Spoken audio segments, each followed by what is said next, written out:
Before the show starts, this is a reminder to all our listeners that the podcast is an open discussion forum and not meant to be used as a source of direct professional help.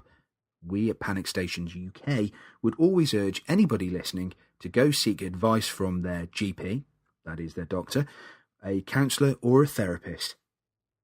The podcast is, however, a place for people to share experiences and realise that you are not alone. Due to the subject matter discussed in the shows, some episodes may have explicit language in. I warn listeners as this is meant to be a realistic look at mental health. As such, you may find that some of the guests use some pretty colourful language. I ask all listeners just to freely accept this and to honour the guests that are on the show. It's their journey and it's their freedom of speech, and we at Panic Stations UK would never do anything to discourage that. Many thanks and enjoy the show.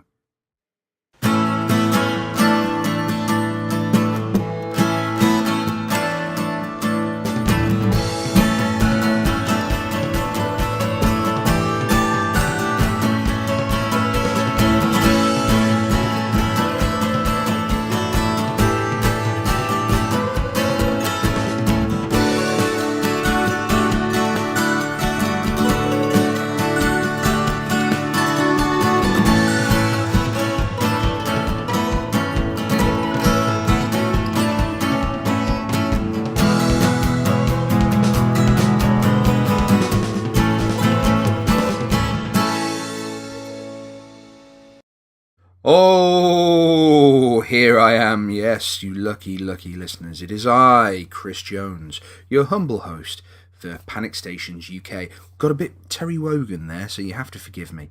I hope you've been good, whatever you've been doing. I hope you've been mentally well, and I hope whatever issues that you've had, hopefully they're getting better for you.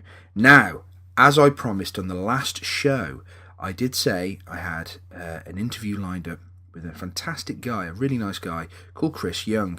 Now, Chris, for those of you who weren't listening to last week's show or haven't been watching or following the pages on Facebook for Panic Stations UK, if not, go on to Facebook and type in Panic Stations UK, the mental health podcast. You will find us there. And of course, there's the website as well, which I know hasn't been updated for quite some time. I will be dealing with that next. It's on my to-do list. I can't do everything, people. You've got to give me a little bit of a chance. Anyway, Chris got in contact with me to tell me all the fantastic work he is doing with spreading mental health awareness. He talked about his own personal issues and what he's actually doing, and he's got a fantastic documentary film coming out soon, hopefully at the end of this year or towards the beginning of next year. Can't give it a time scale. It's not exact science making films. There's a lot of footage to edit through, but I can't wait for it.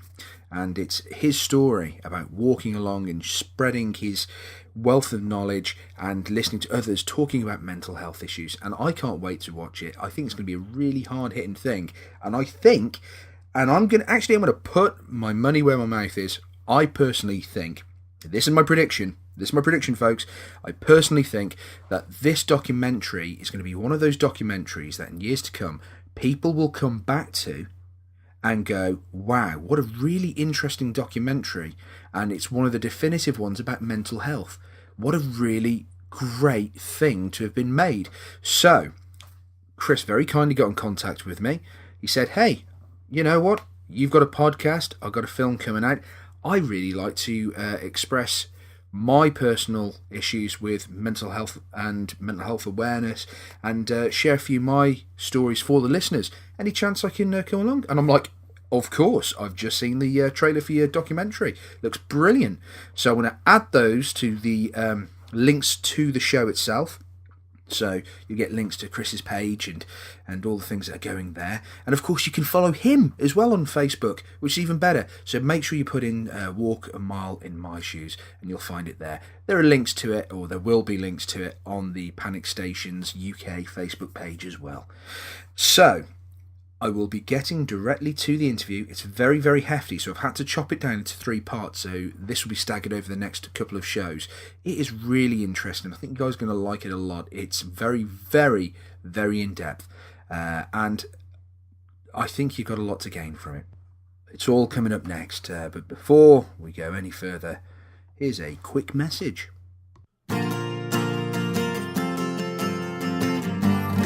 You may know him as John Cross from the podcast From the After Movie Diner, or you may not know him at all. But now you can know him as Miscellaneous Plumbing Fixtures with the release of his new album, Catch Up or Don't, See If I Care. Available now on Bandcamp, iTunes, Amazon, SoundCloud, Google Play, Spotify, and wherever music is found.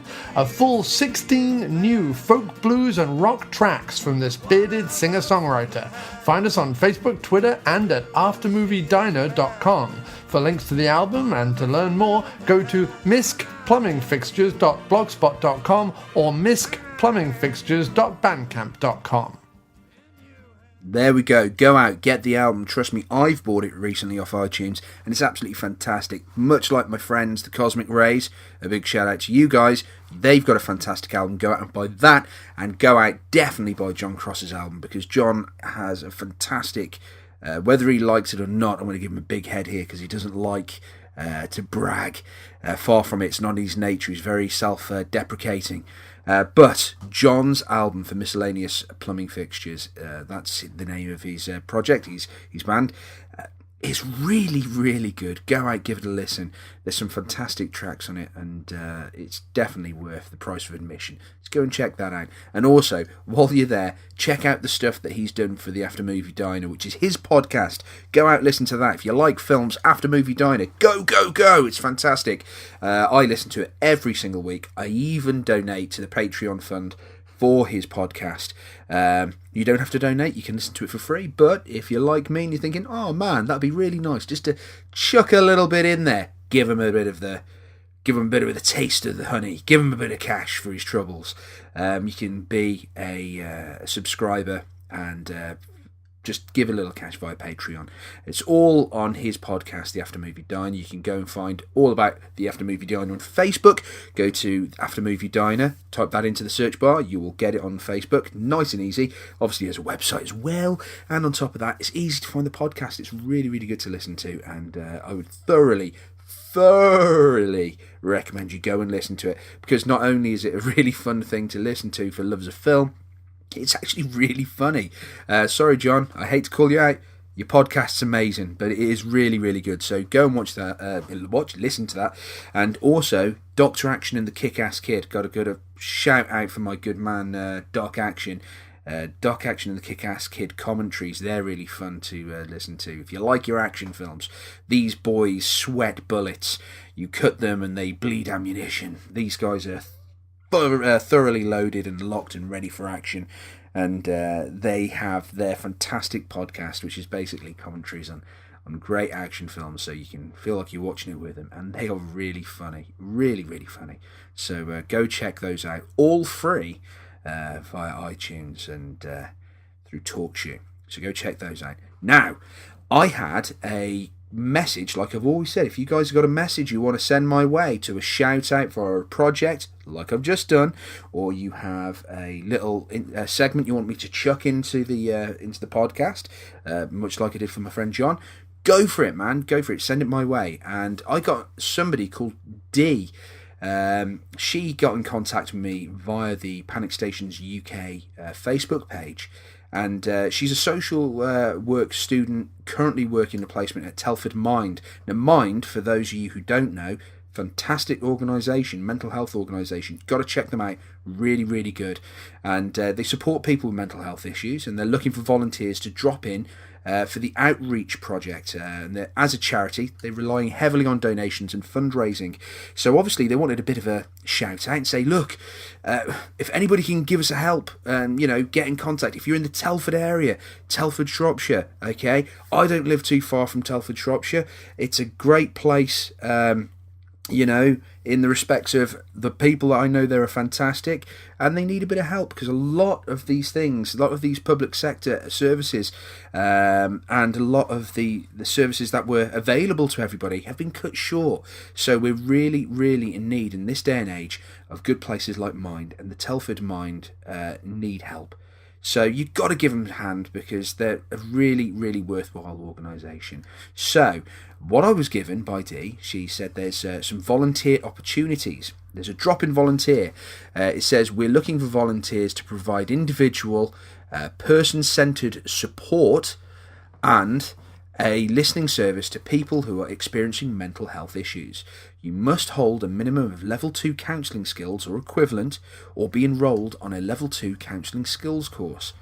So for anybody out there who's listening thinking, you know what, I want to get involved in mental health, I want to get involved with counselling, I want to do these things, might be an idea. So this is a really, really good stepping stone to get some much valuable experience. It's all really, really good, and at the same time help some people, spread the good word about mental health. So the roles and responsibilities of the volunteer opportunities are to determine appropriate communication mechanisms to support service users, demonstrate a anti-discriminatory and anti-oppressive practice, to answer the busy phone lines and deal with the inquiries efficiently, to ensure good response mechanisms to referrals and direct calls, be prepared to offer support to service users in distress, and signpost to other services where necessary. Forward mission peer mentor. Okay, this is another good opportunity. A forward mission supports individual within the Telford and Wrekin who are isolated by their mental health issues or emotional distress. Forward missions help to promote recovery by enabling people to get involved in well-being activities and helping to develop social inclusion. Now, as a peer mentor, you will participate in initial training, meet with your mentee on a weekly basis for a limited time period, work with the mentee to identify and achieve goals and objectives, provide support, guidance and encouragement to the mentee, identify and access relevant resources. So they also have following volunteer opportunities as an art group assistant. That's really good. Like I've always said, creative input, people. Go out there, do the thing that inspires you, and it can help you. It's a very therapeutic way of dealing with issues and to express your emotions if you're having a tough time expressing them. Administration assistant, a kitchen assistant, a fundraiser, and an honorary secretary to join our board of trustees. That's for the Telford Mind. Okay, so if you want to know more, you can go to www.telford/ like one of those little mid-slashes, mind.co.uk. That's www.telfordmind.co.uk. I'm sure if you put in a search engine Telford Mind, you can come through that way. You can also email them at talk2@telford/mind.co.uk. That's talk2@telford/mind.co.uk. Very, very, very important thing. Again, it's a registered charity, so I'm not sort of peddling snake oil. They're a really fantastic organisation. You've got to give them help. You've got to help to help, And if anybody wants to give up the time, valuable time, for a very worthwhile organisation to help your fellow human beings, I think, and you live in the Telford area, or you can get to the Telford area to help, I think it's a really worthwhile cause. So please give it a thought and check out what they've got to do. And if you don't really want to get involved in that way, you can't give out your time or anything like that, there's nothing stopping you doing donations. And you can always do donations via Mind, getting in contact with them, and they can put you in contact regarding donations or perhaps a bit of fundraising at your local area. You want to raise a bit of money for obviously the Mind organisation. So go for it, worthwhile, and obviously it's a valuable support system that we all need. Right, so without further ado, we are going to start this great interview that I had with Chris Young. As I promised, Chris is a listener of the show. I was very flattered to know that he listens to the show while walking around, and he's been doing his really important work by spreading mental health awareness. I say, I cannot wait for the documentary. It's going to be brilliant. It's coming out soon, and this is my interview, part one of my interview with Chris Young, and I think after listening to him, you're going to agree that you're going to want to hear more of him, and I think you're going to want to see him more often appear on the show, because I think he's got a lot of experience and he would be a fantastic regular guest. So Chris, thank you very much for spending your time. Listeners, you are in for one hell of a treat. This is a really good interview, and enjoy. I know I did. And again, thank you very much, Chris, for taking your time out of your busy schedule to express interest in the show and obviously to take part. This is part one. Enjoy.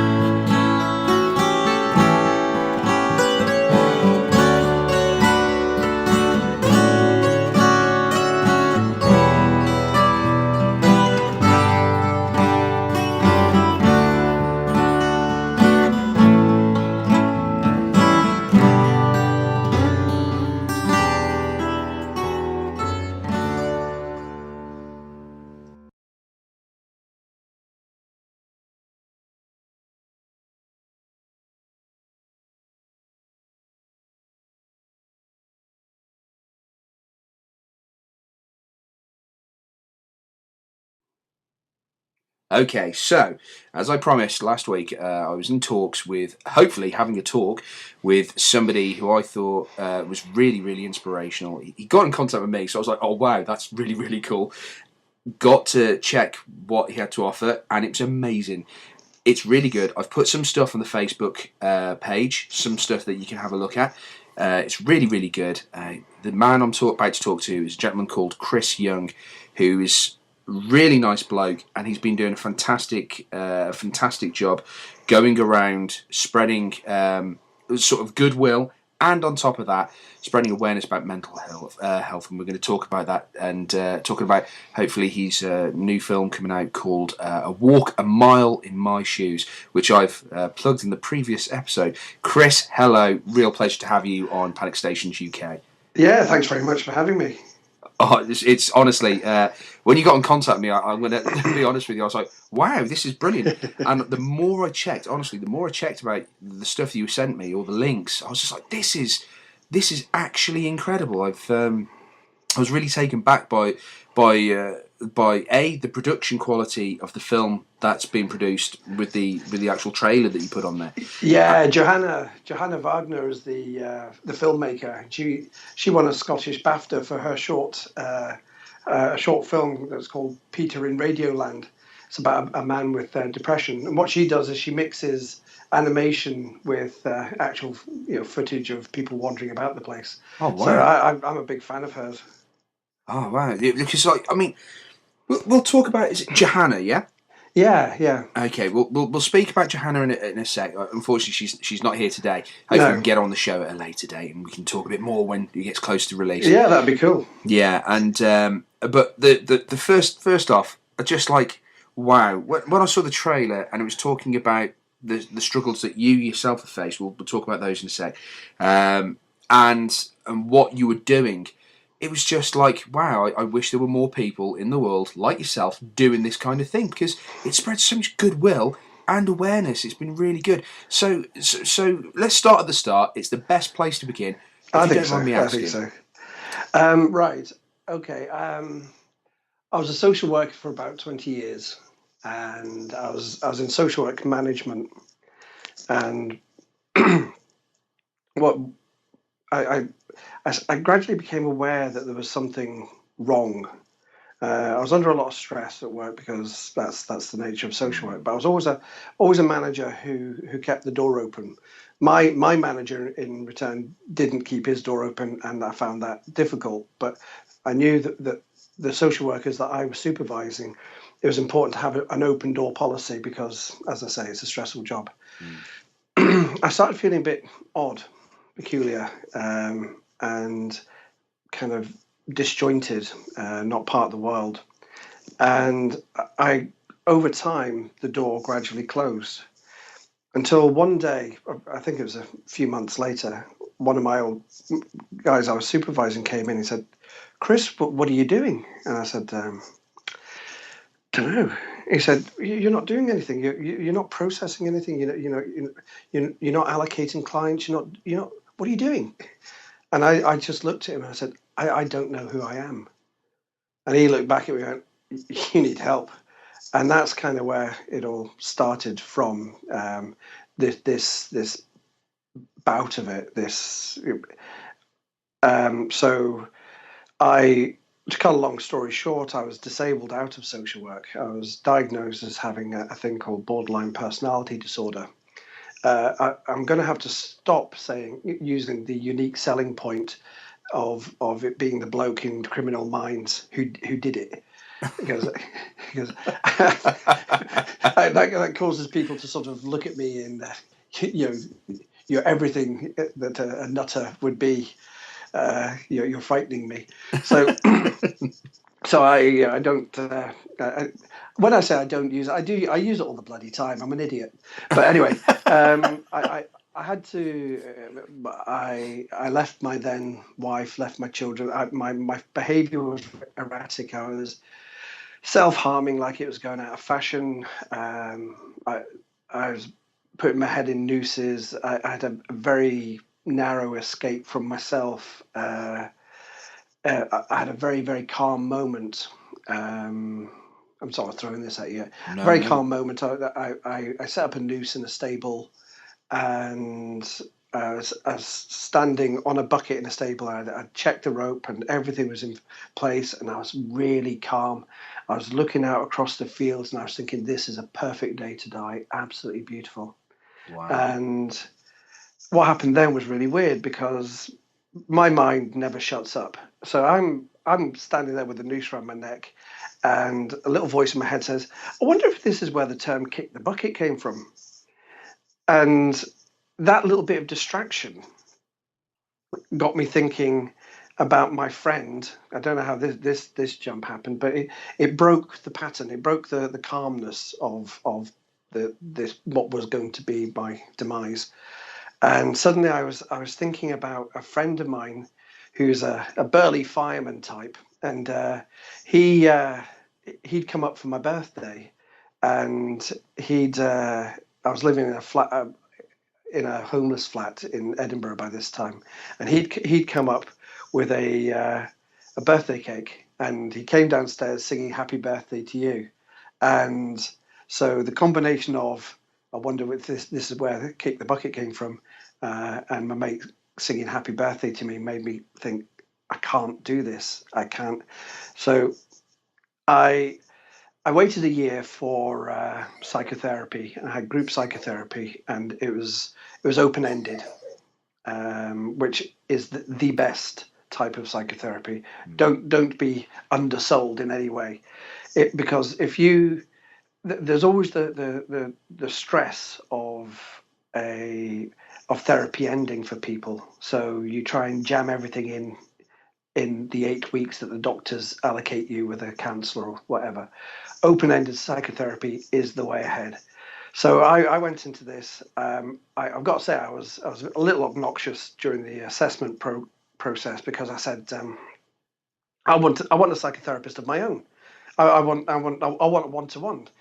And the guy assessing me said, look, if you've got one therapist, imagine that's looking into one mirror. If you're in group psychotherapy, you're looking in lots of mirrors. And I thought, wow, yeah, I like that image. So that's what I did. So over 2 years, I gradually learned to see what was wrong. And the funny thing is, my biggest problem is dissociation, and I've been dissociating for years. There are big gaps in my life where bits are just missing, um, and I hadn't realised.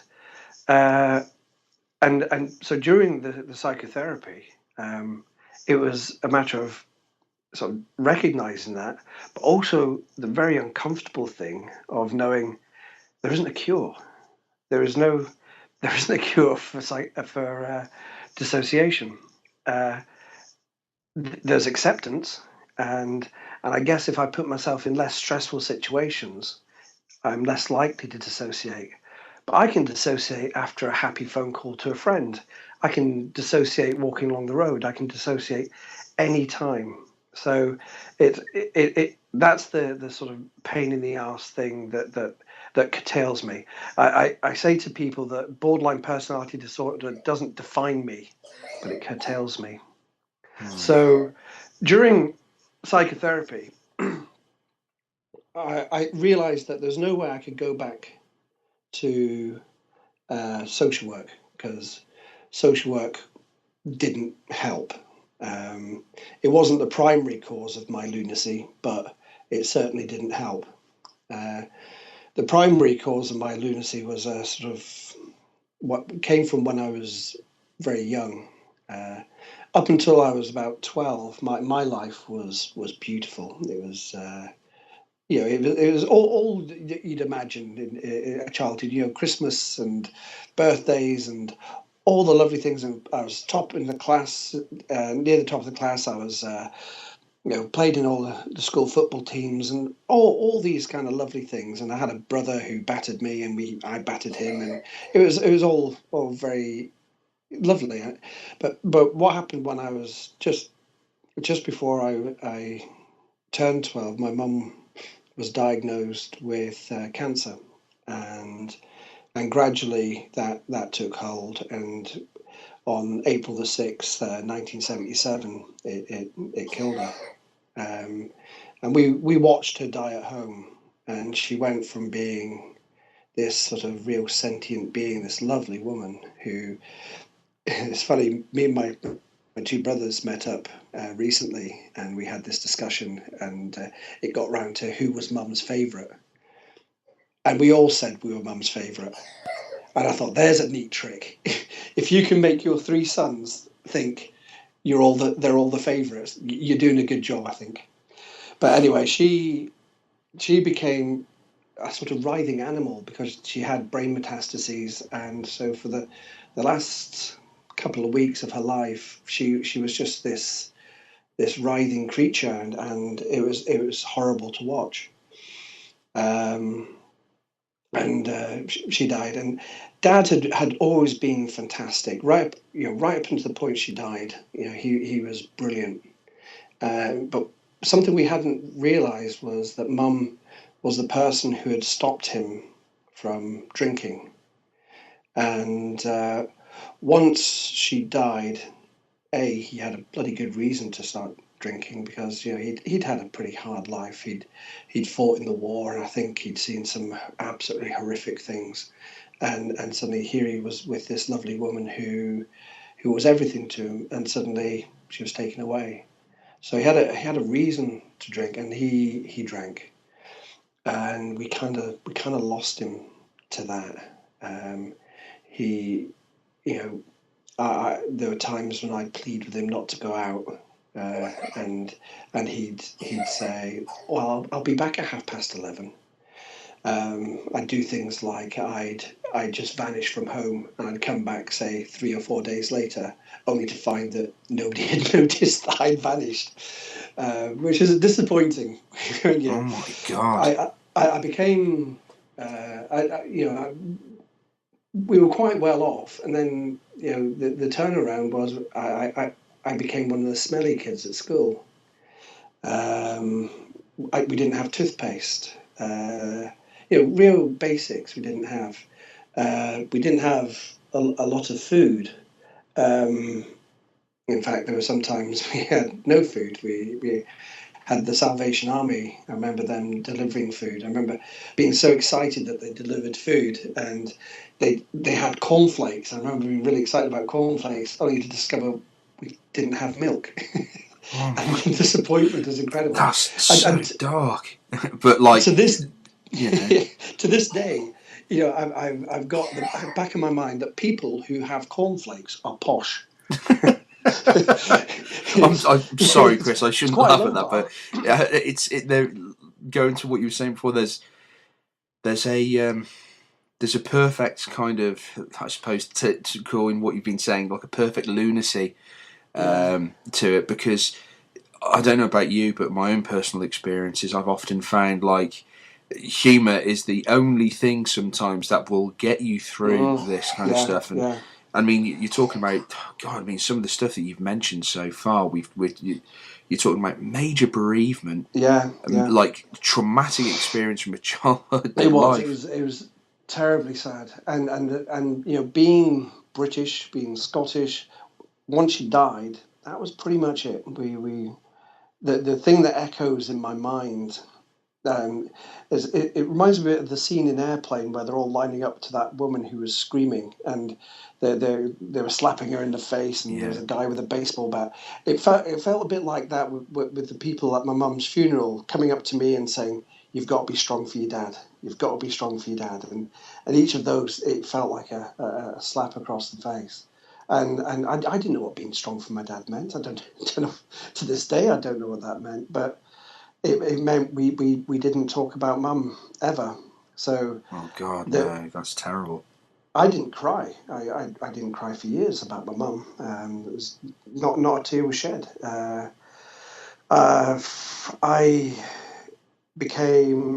was a joker at school, but I became a very uncomfortable joker because I was the joker who was just as likely to smack you in the face. I became quite aggressive, and and unpredictable. And for a long time, I didn't see this in myself. I thought people were being strange towards me, but it was me being really weird and unpredictable. And, I got into fights and all kinds of scrapes. The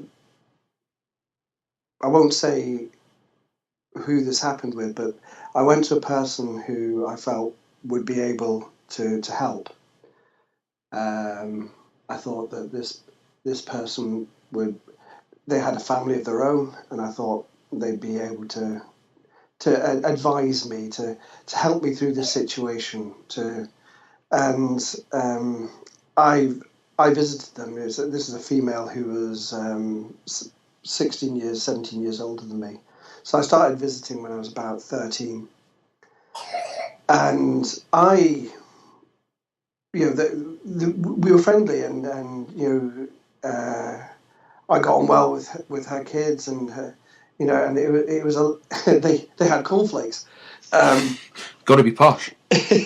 So and I didn't realize that I was being groomed, and we after a time I was 14, just turned 15. She approached me. She'd always been sort of touching me inappropriately, looking back inappropriately, but at the time, nobody had hugged me since my mum had died. So any kind of physical contact, even the fights were great. But I was getting hugs from this person, and I remember her saying, "Oh, I like it when you blow in my ear," and I've never blown in your ear. What are you talking about? And even though I was the smelly kid at school, she was saying, "Oh, you look great," and she was very complimentary. And so it came this day when her kids were at school, and I was alone with her in her house, and she just undid my trousers, and things started happening. And the horrible this is the great myth with sexual abuse, I think, is that we all think of people being sexually abused by somebody who's not unlike the child catcher out of Chitty Chitty Bang Bang. But people who abuse are plausible, and that's how they do it. That's how they get away with it. I mean, Jimmy Savile, bloody hell, how he got away with it is anybody's guess. But yeah, because it was obvious. But most people who are sexual predators or who abuse sexually, they are plausible. This started to happen, and the thing with sexual abuse is very often you like it. It's a pleasurable experience. But at the same time, I've been brought up with quite a strong moral compass, and so I dissociated. That was the first time I dissociated. So things were happening down in my nether regions, and my mind removed me from my body, just took me away from it.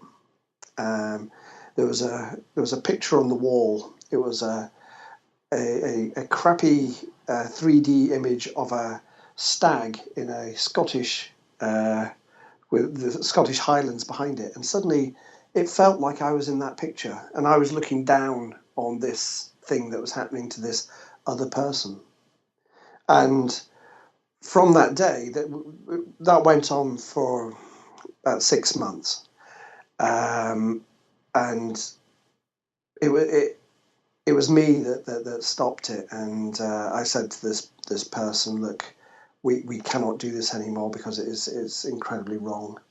And she said, "But I love you." And I said, "But that's as maybe, but this cannot continue."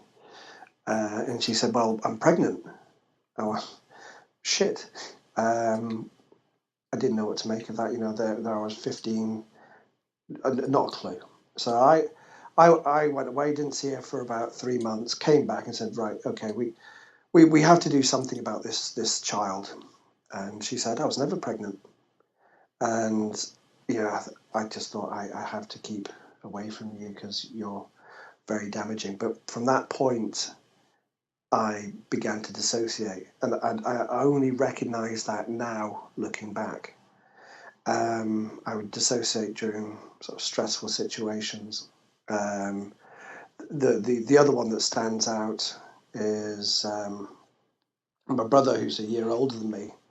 I think I was 17, he was 18, and I'd come back from wherever I'd come back from, and John was, I think he was still at school. I can't remember, but he came in, and he we'd always had a bit of a fisticuff type relationship, but pretty close at the same time. It was weird, but this day he decided that a right hook was what I deserved. So this right hook felled me like a tree, and I remember lying on the floor thinking, "God, that really hurt." And John did the thing that we'd done since we were 4. He ran and locked himself in the toilet. So I went upstairs and said, "Listen, we're grown-ups now. We can't continue like this. This is ridiculous. Let's just talk about it. Everything's fine." So he opened the door slightly. I dragged him through the door and punched him all the way down the stairs. And I cornered him. And when kids normally fight, there's a noise, sort of ouch, ooch, take that, you bastard, and so on. There was nothing. There was no sound coming from me at all. And I was suddenly aware that I'd taken a step back, and I was watching myself dismantle my brother. I was at the end of it. I think his nose was bleeding. He had black eyes. He had chipped teeth, split lips. What happened was my dad suddenly appeared from nowhere in between us and just separated us. And God knows what would have happened if he hadn't, because I wasn't there. It was like I was an onlooker. I spoke to my brother years later, and quite kindly said, "Yeah, I knew you were in trouble. I knew you were having difficulty at the time." I'm thinking, I'm standing there battering you to bits. So I'd become this kind of erratic creature. Another thing I'll tell you about is I went to university to study psychology, and we were doing this experiment of fight or flight, and we were testing the dilation of the pupil. So my face was going to be on video. We measured the galvanic skin response, my heart, my respiration, and the stimulus that was going to make me feel like I wanted to flight was plunging my foot into a bucket of iced water.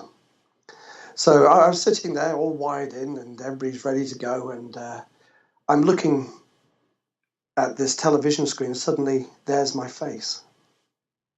And everything went off the chart. Everything. My heart rate went up. I was sweating. My pupils dilated. And it wasn't until after that I hadn't looked at myself in a mirror after the abuse had happened.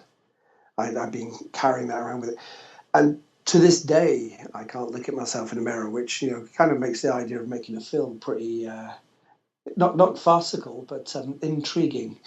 Yeah. I'm concerned about the grand opening where I sit at the film and just look at my feet. I'm quite happy to listen to my voice, but I can't look at myself. I can't look at photos of myself. I can't go into shops where there's lots of mirrors. Well, I can, but I have to exit pretty quick.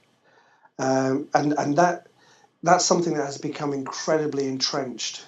So it's something that's been very difficult to move. So so where was I? I was in psychotherapy, Yeah, and psychotherapy. psychotherapy. That's where we'd gone through all of this stuff, and we'd worked out where it had come from, why I was doing it. Prior prior to this, I'd had a psychiatrist who gave me the diagnosis of borderline personality disorder. Now, as a social worker, that is the last label you want in the whole wide world, because amongst professionals for a long time, and still amongst a lot of professionals, it's known as the dustbin diagnosis. Because on one hand, you've got your psychosis, where you've got your people who see and hear things that aren't there, and you've got your neurosis, your people with depression and anxiety, and then you've got your people who are willfully lunatic in the middle, and these people are mainly people with personality disorders, borderline personality disorder. So the idea is the borderline is the borderline between psychosis and neurosis. And to be fair, it's kind of accurate. But as a social worker, I thought, shit, I don't want that. Yeah. I It's almost like the label. Yeah, we'd had this silly conversation where the psychiatrist said, she was quite respectful of me. She said, right, go away, and because I was saying to her, what have I got? What is this? And she said, come back, a couple of weeks, and we'll discuss that. And a couple of weeks later, I said, I've got some kind of dissociative disorder, and that's as maybe, but that's part of borderline personality disorder. And I remember thinking, shit, bastard hell. Right. So yeah, there's a lot of negativity around that particular label. I'll give you an example of that. I had a colleague. A lot of my friends, my ex-colleagues, have been fabulous with it. They've just run with it. They've gone, right, okay, you've got that. Are you still coming to the staff leaving do? So they've been brilliant. But That's some, good. and this person in particular, it was fascinating.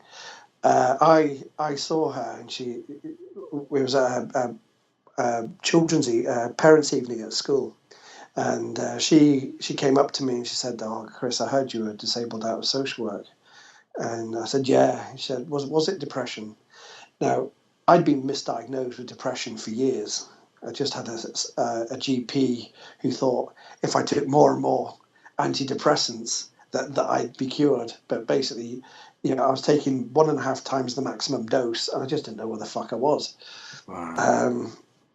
So eventually, I got the psychiatrist. I mean, this is years. So what? Because we're covering so much ground. Sorry to interrupt you, I know. Chris. Don't worry. Right. I have so many questions, and I will be asking those after we've just got to the point with the psychotherapy. Yeah. Because I think that'd be a good place to break and ask some questions. Okay, far away. Yeah, but Ah. when it's come to all this stuff going on with the antidepressants and the fact that you've got these disorders, people coming up to you going, "Oh, you've got depression, you've got this, you've got that," and this misdiagnosis. What sort of time frame is this all going on, if you don't mind me asking? Okay. I qualified in social work in the early 90s. Okay. I've been an exemplary student. I did my master's. I had a degree in psychology. I did my master's in Edinburgh, and I had great grades throughout. My placement had been fantastic, and I got a job automatically off the back of that. Suddenly, community care came in, and suddenly there was an awful lot for a social worker to do.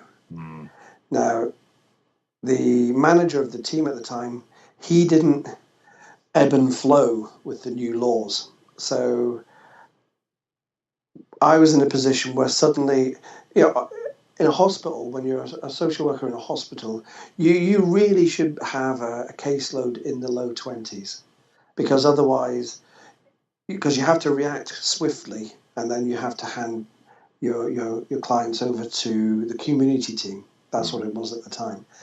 I had over 70, 75 clients, and I couldn't do the job that I was trained to do. The job that ever since I was a child, right from when I was 12, I decided that because nobody was there for me at that time, I was going to be there for other people. And so it was suddenly the job that I had wanted to do all my life, I was unable to do it. I couldn't do it. I was doing my best. Um, and what then happened really rapidly, within 6 months, I was sitting in a staff meeting, and I, um, sorry, I'll rewind a little. I went to my GP and explained the symptoms that I was having, and these were dissociative symptoms. I was suddenly appearing in rooms. I was walking into things. Um, I couldn't feel emotion. Uh, I felt otherworldly. And he said, well, this is anxiety, and he put me on beta blockers. And it wasn't. It was dissociation.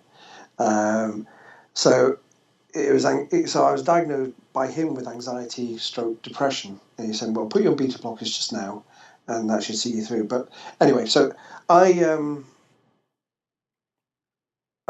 towards the end of my first year in social work, I was in a meeting, and I was being my usual self, part humorous, a bit sardonic, a bit sort of, isn't it shit sometimes? And one of my colleagues said, "Oh, I'm not going back to the office. I've got this mug. Could you take it back, Chris?" And very calmly, I said, "Yeah, that's fine." But during that meeting, I decided that I was going to take my life. I was going to get something sharp, and cut myself open and bleed out. And it was all very calm. At no point was it, oh my God, I'm going to have to kill myself. It was very, very calm.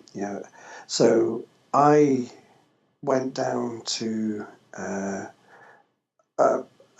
one of the toilets in the hospital where nobody goes, and I just sat down on the loo, and I sat there with this mug, and I was going to smash the mug, and I was going to use the sharp edges to just cut myself open. I'd done a lot of sport in my time. I'd done boxing, so I thought I can sustain a bit of pain. That'd be fine. And I was so relaxed, so laid back. It was unbelievable. It was all. I was almost imagining myself back in my childhood. There was a field around the back of my house, and I could almost hear the sparrows fighting in the hedge. And the wind blowing through the trees. It was a sunny day. The clouds are just bobbing about in the sky, in a Simpsons sky. And then, just as I was about to do the deed, a very tiny, tiny voice came in my head that said, "Chris, if you kill yourself, you'll be dead." And suddenly, it was a persistent, quiet voice. Suddenly, there was rage. So on one hand, there's this tiny, quiet voice saying, "If you kill yourself, you'll be dead." And on the other side, there was this rage, like this part of my mind had been lumbered, had been rumbled. Sorry, how dare you? Everything was looking good. You're about to kill yourself, and everything's going to be done and dusted. And now, look at you. So I was doubled over. I was crying. I was screaming. I somehow made my way back to my office, and I phoned up the GP, and the GP said, the secretary said, is it an emergency? Is it a medical emergency? I said, no, it's not. I went, okay, well, we've got an appointment next Wednesday, so it's maybe even a week away. I went, right, okay, thanks very much. And I put the phone down. And then I thought, this cannot continue, because I was doubled up. screaming, shouting, crying. I phoned one of my colleagues, Mabel. She was just a great social worker. She worked on the oncology departments, and she had a very sort of calm demeanour. And she went, "Right, Chris, before I come up," she said, "I want you to think of one thing. You've got a son, okay? I want you to think of him." So she was up in 5 minutes, and she took me to the GP. And funnily enough, though, there was an appointment. Oh, what a shock! Yeah. And so the GP went, "It's the Royal Ed for you." Royal Ed is the Edinburgh bin of loons. So Okay. I was. So he asked me a lot of questions. I answered them to the best of my ability. I then met up with the intake psychiatrists. There were two. Mabel was still with me at that point, and they asked me exactly the same questions. And I answered exactly the same. And then they said, "We're going to put you into a private room on Ward 6, which was the intake ward."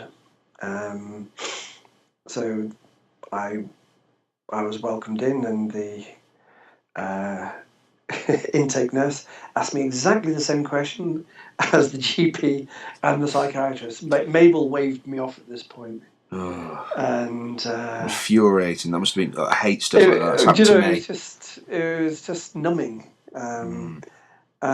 All I wanted was quiet, and they welcomed me in, stuck me in a room, and I fell asleep. And I was sleeping maybe 20 hours a day. It was very difficult for my then wife. I think it absolute shocker. That 1 minute there I was, a social worker, and it's like a real case of gamekeeper turned poacher. And they diagnosed me again with depression, and they said, "We're going to put you on antidepressants." Rewind slightly. They said, "We're not going to section you, but if you try to leave the ward, we will." Right. Okay. So I thought, listen, I've got years of sport behind me. I used to play football competitively. I used to play basketball. And I looked at these guys and I thought, if I went for it, you wouldn't have a hope in hell of catching me. You have this sort of this competitive nature still niggling around in the back of your head. So anyway, so it felt like a threat that they were saying take these antidepressants, and I said no. I've just done a degree in psychology. I think my tutor would frown on me if I immediately dived into taking antidepressants. So they said, well, okay, just take some time off work. And all the time so I took time off work, and then obviously you get to a point where you go into half pay, and I couldn't afford to go into half pay, so I had to go back to work. So I went back to work, and the situation changed. I had a smaller caseload, but it took that for my manager to change the setup. So that was difficult. But really, my days were numbered in social work right from then on. So I was diagnosed as having depression at that time, and I transferred to another GP practice because we moved house, and my papers went over to him, and he obviously looked at the papers. It was stuff from a GP. Chris has got depression. He's got depression. Because I didn't know any better, I thought, well, this must be what depression is. You have periods where you have no idea where you are. You have long periods of numbness. You have short periods of numbness. You have moments where you're completely out of control with your mood. You self-harm. You have suicidal thoughts. And a lot of those were symptoms of depression, but they weren't. That wasn't the whole story. things that I hadn't. Yeah, I was ashamed that I was self-harming, I guess. When I first started self-harming at school, um, I'd it, I know I'm hopping about a bit, but No, no, it's fine. You go for what yeah, route you need. when I started self-harming at school, it started really slowly. Have you ever done the trick with a pin where you put it through a little bit of your skin on your finger, and it looks like the pin's gone through your finger, and you wave it about at the girls, and they scream? Yeah, it's just the surface, isn't it? Very That's lightly through right. the surface. That's it. So I did that, and one time I broke it through. I dug too deep, and it went right into my finger, and my finger was bleeding, and the pain was exquisite. And I thought I didn't even think pain shouldn't be exquisite. I thought that's fantastic. So I took to carving up the ends of my fingers, uh, but I didn't really think about that because you only want pain when you want pain. You don't want it all the time. And I suddenly realised a couple of days after I'd done it, my fingers were all red and sore. I thought, that's bloody stupid. I've got sore fingers now.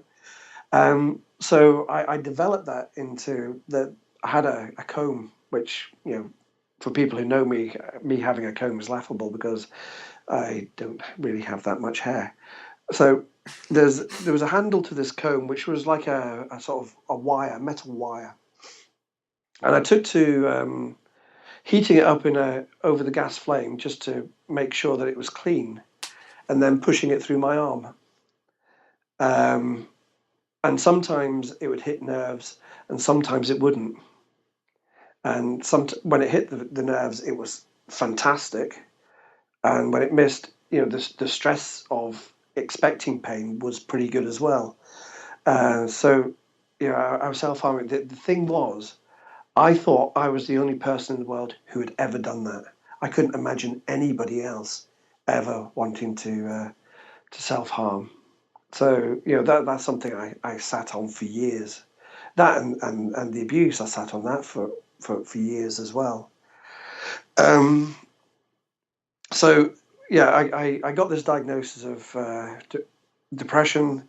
The GP just kept on giving me more and more antidepressants, and if those antidepressants didn't work, they tried different antidepressants, and they gave me the old diabetes story. That some people have diabetes and they have to take medication all the time because of a medical imbalance, a chemical imbalance. And they're saying there's a chemical imbalance in your mind, and that's why you take antidepressants. And that feels plausible. The unfortunate thing is, that's a pile of bollocks, but it felt plausible at the time. So I quite willingly took whatever antidepressants were being thrown at me. If he'd asked me to dress up as a chicken and walk down the street, I would have done that just to get rid of the bloody noise. So years on, I'm getting worse. I move from job to job. Uh, I become a manager, and I thought somehow being a manager would be slightly less stressful, but yeah, that's You could manage the me. caseload more, perhaps. Yeah, Yeah. but I was being more is being optimistic. I had a colleague who and this sums up social work very well. He said, Chris, if you come to work and accept that the job is impossible, you'll get on a lot better. I thought, right, okay. I never could, I never did, but I think that's that should go out to all social workers because their job is incredibly difficult and becoming more difficult. With all the cuts in funding, it's a really hard job. So the I saw lots of different GPs. In the end, I'd go back and say, I'm taking these antidepressants, I don't feel any better. And one GP said, well, have you tried turning to God? Well, that's kind of difficult because I'm an atheist. Well, So, sorry, sorry to interrupt you. So a general practitioner, yes, a person of science, yes, decided to say to help cure any mental illness you had, turn to God. Now, for any listeners out there, I just want to interject here. I'm not turning around saying faith isn't a healer. I'm not saying that you shouldn't have your faith, and I'm not here to disprove or prove the existence of gods. God or gods, should I say? Each to their own. Yes, exactly. Yeah, but to say this to somebody who clearly, that's a grasping at straws. That's amazing that somebody would do that. It was a shot in the dark, but I said no, and I did report him to. He was a locum. I reported him to the other GPs. I don't know what happened to him actually. There was another GP who said, what you should do, Chris, is read "If" by Rudyard Kipling. It's a poem. Which, to be fair, it felt a whole lot better than trying to turn to God. Yeah. Because at least the poem was tangible and something physical to have at hand. And it was something that finished off, and once more, "You will be a man, my son," is how the poem finishes. So it kind of helped, and it kind of didn't, but didn't really. So I went to see. Finally got. Referred to psychiatrist. Well, sorry. I went to see psychologists. Mm-hmm. I had some cognitive behavioural therapy from psychologists, and that was very good with suicidal ideation. Because to this day now, when I still have suicidal thoughts, they're pain, they're invasive, but as soon as the suicidal ideation comes up, that's immediately paired with the image of my young children standing over my dead body, and that puts a damper on it. Yeah, it's all very uncomfortable, but I guess the alternative is, if it snaps you out of that loop, though, it's what works, isn't it? And it does. It's a strange thing. I've spoken to a lot of people who've had these suicidal thoughts, and like me, a lot of them don't want to die. They just want the racket to stop. Mm. They want a way out. It put me in mind of a friend of mine who wanted to be with his partner when she was giving birth to their first child. The problem was he was terrified of hospitals. So the consultant took him aside and said, "Right, watch this." He said, "Right, this is where she's going to be giving birth to the child. This is a door, and here's another one, and here's another one, and you're out. So this is the way out of the hospital. So you have, if you get stressed, if it gets on top of you, you've got a direct way out." An exit strategy. And for me, that's what suicidal thoughts... sorry, that's another phone ringing. No, it's fine. Do you need to answer that? No, I think Ella will get... Well, I'm hoping Ella will get that, but I'm just going to do this and that. There we are. Hopefully they won't phone back. So where was I? You were saying about your friend who had gone to hospital. Yeah, so he had a way out, and I think for me that's what the suicidal thoughts are. It's knowing there's a way out. It's an exit strategy, isn't it? Yeah. I mean, thankfully, I've got to the ripe old age of nearly 50, and I know these things, but when you first experience them, they're more than exit strategies. They're things that you are going to act upon. You want out of it. But this all took an awful long time. I also did mindfulness as well, which was a pretty groovy thing. Just be in the moment. Try not to think about the past. The future will look after itself. Be in the moment. Feel the seat on your bum. Feel your feet on the floor. Breathe in the air. Just be. And that I find useful at times.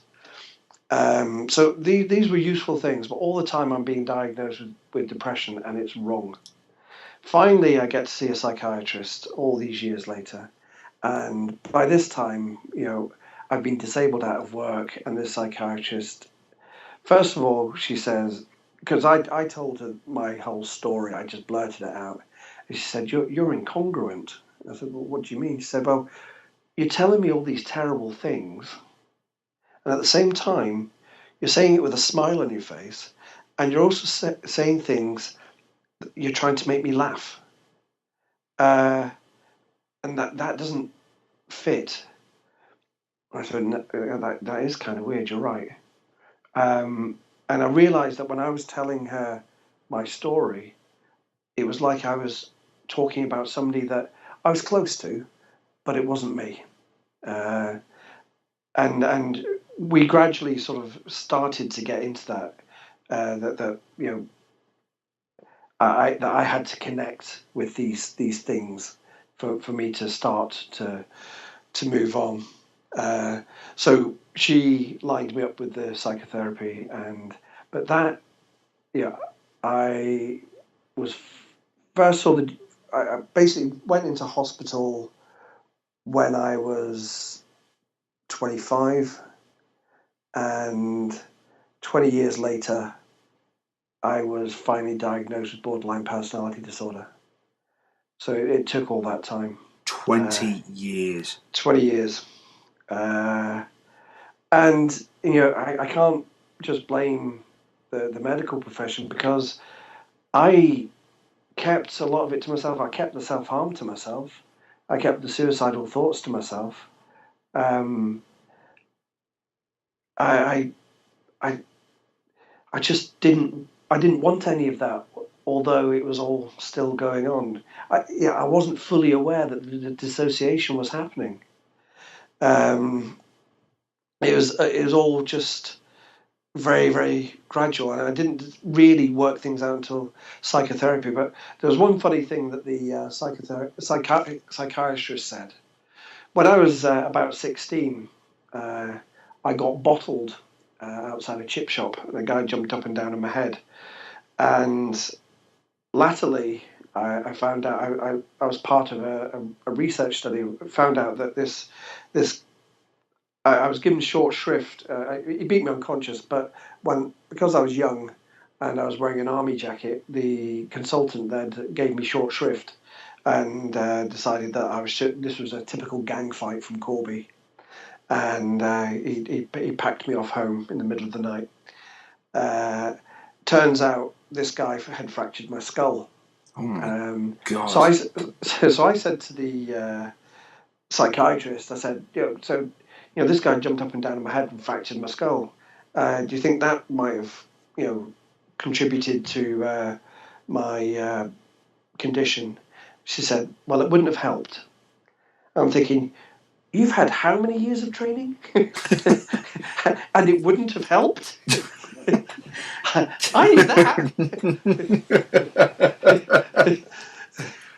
It's like that was going to be a cure. Yes, go around the Pytchley Court chip shop, get bottled, get this guy to jump up and down your head for a while. It'll sort you fine. Yeah. So finally, I got the treatment that I needed, but that's after a lot of bizarre behaviour, a lot of dissociating, a lot of. Once I was under pressure, I began to alienate myself from my kids. My mood became unstable. I couldn't relate properly to them. I'd always been a sort of soft kind of dad, and suddenly, I couldn't be that. So I left home, presented myself as homeless, and I was given a flat in Edinburgh. And that's from there. I had treatment. That's where I was gradually able to start looking at this thing that was on me. But the dissociation, the more I looked at it, the more I realised that it wasn't just vanishing for a couple of days. There were actually different personalities within that. And Ella, my new partner, she's been fabulous throughout, and has done incredibly well not to take it personally. I think at the beginning of it all, she did, because who wouldn't? Because normally I'm a cuddly kind of guy. I'm a loving, just very tactile. When I dissociate, I feel no emotion at all, none, absolute none. So when I put my hand on Ella when I've dissociated, it feels like I'm handling meat. It is that disconnected. So that's it's horrible for her, because she's thinking, God, he was lovely a minute ago, and now he thinks I don't know, a chicken joint or something. And the other thing is, I start looking at my hand, because I don't believe that my hand's real. I don't believe anything is real at all. Um, and if that can last anything between an hour and 3 weeks. And sometimes after 3 weeks, I can go into what I call a double dip or a triple dip, and that can last for months. But that's what it is. But with Ella, my lovely partner, we're able to recognize it now. Which she can hear the tone in my voice. She can see the look in my face. She tells me I go pale when I dissociate. My voice becomes blander. But within this, so that there's this character where I feel nothing. There was one time, I don't know how safe this was. I mean, I drive a car, and usually I drive with somebody with me, and usually always get a warning that I'm going to be going out to lunch, and this particular time I was driving. We were going to watch Mumford and Sons in Nottingham, and I was driving, and Ella said that I suddenly became agitated, and then I suddenly pulled over, and I was gone. And I was gone for her. I was gone for 4 hours at least. And then about 3 weeks of that, I was in and out of reality. And what she saw was a child. She put it about between 4 and 8. And I was having a lovely time. I was away in this far off land where it wasn't a far off land. It was the square around the back of my house when I was a kid, and I was playing with all my old friends. That's where I was, and we were catching butterflies. And even though my mum wasn't there for me to see, I knew she was there. And what broke that particular spell for me after all this time? So she's seen this 4-year-old child, 5-year-old child, and thinking, what the hell? She's phoning a friend who's a psychiatrist, a friend who's a psychologist. She's got a friend who's a social worker, a full multidisciplinary team on the phone. And they said, look, as long as he's not doing anything outrageous, just get him home. And that's what she did. And she got me home. And as I say, I was just this child, and the thing that broke me out of it was I was in this dream, I was in this fantasy, and I was acting this out, and a thought came into my head that I had a 16-year-old son, and that doesn't fit terribly well with being an 8-year-old child. You can't be an 8-year-old child and have a 16-year-old son. And it was like, shit, this isn't real. And at the same time, I wanted it to be real because I knew my mum was there. And I was clinging on to it, even though I had this 16-year-old son. And finally I emerged, and I was exhausted, and I was sleeping a lot. But yeah, that kind of episode went on for weeks. The other identity, if you like, that appears from time to time is if I've been dissociated for quite some time, I can start to think that, well, if nothing's real, then maybe it's all been put there for my idle entertainment. Now, the situation where somebody's been put there for your idle entertainment, well, obviously you're some kind of omnipotent creature, something like a god. Yeah. Which is really kind of fascinating being an atheist. Yeah, so none of it fits. But I get to a point. I remember Ella saying to me the wonderful line, "You're not Jesus. There's a bed and breakfast just up the road. Get in it, and I'll be up to see you in about 12 hours." Wow. That's almost Monty Python-esque. It is. It's just nuts. It is nuts. You're not Jesus. You're a very naughty boy. Yeah. And so, but that's how we operate. And there's no way I could have embarked on this journey. I haven't started talking about the journey yet, but I wouldn't have been able to do any of it without her.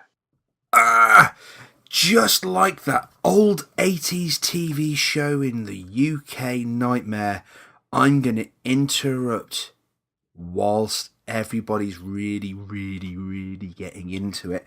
I know, I'm a scoundrel, I'm a bounder, I'm a cad, so I'm very sorry. But that's the end of part 1. See, I told you, the guy is seriously interesting. He's got a lot to say, and what a fantastic interview so far. Some of you may be noticing there's a slight echo. I'm working on that one. Unfortunately, I think there was a bit of an issue with the line that we were connected to. So it goes in and out for the rest of the interviews, but it's still completely fine to listen to and enjoy. So there we go. That was straight from the horse's mouth, as it were, from Chris. We will be back next week to listen to part 2 of our interview with Chris Young. I want to say thank you yet again to Chris for being so kind and coming on the show and sharing his experiences. Really appreciate it. Very, very interesting stuff. In the meantime, if you want to get in contact with the show and you want to say, hey, I want to get involved, I want to share my stories, because Chris was so inspirational. Chris Young was so inspirational that I want to start doing it, and I would say go for it, because I think that's what Chris would want as well. Sorry, Chris, I'm speaking for you there, mate. So get in contact with me via the Facebook page, much like some people have already started doing. And you can find us if you go in the Facebook search bar and just type in Panic Stations UK, the Mental Health Podcast. Or you can get me on the interwebs via email on panicstationsuk@yahoo.co.uk. That's panicstationsuk@yahoo.co.uk. So, until next week, where you'll be waiting for more of the fantastic interview with Chris, this is Chris Jones, the other Chris for Panic Stations UK, signing off and saying have a good whatever you're doing this week. Enjoy whatever you're doing. Stay healthy, stay happy, and obviously, as always, remember, you are not alone. Take care.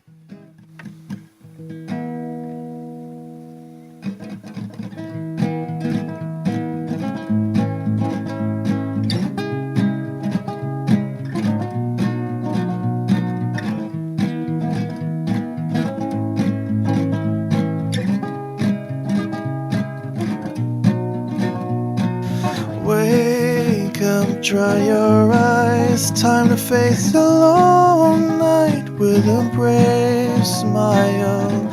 Dive headfirst into the dark with your shaking hands clenched in a soldier's heart.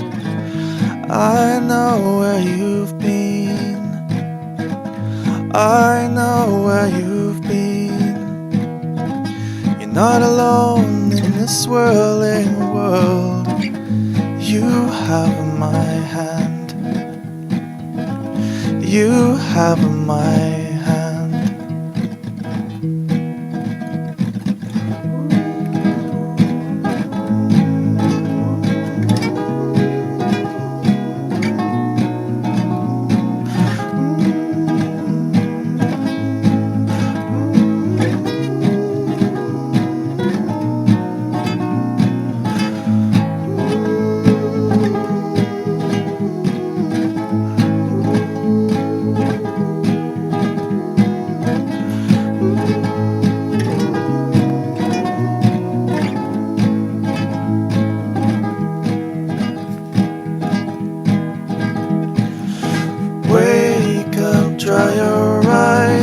to face a long night with a brave smile. Dive headfirst into the dark with your shaking hands clenched in a soldier's heart. I know where you've been. I know where you've been. You're not alone in this swirling world.